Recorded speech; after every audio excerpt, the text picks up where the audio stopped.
ৰাতিপুৱা মই সাবুদানা বনাম। ৰাতিয়ে ভিজাই থৈছিলোঁ, ধুনীয়া ঝৰঝৰীয়া হৈছে।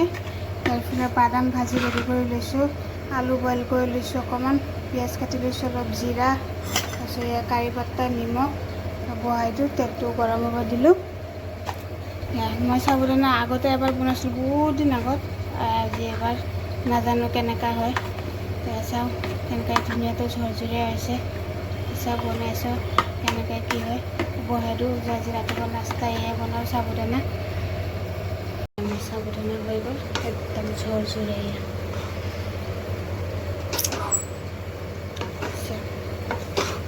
ৰেডি, সাবুদানা ৰেডি।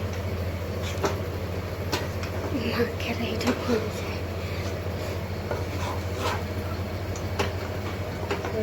সাবুদানা ৰেডি বনাই থলো। নাস্তা খোৱা টাইম হ'লে ওলাই দিওঁ।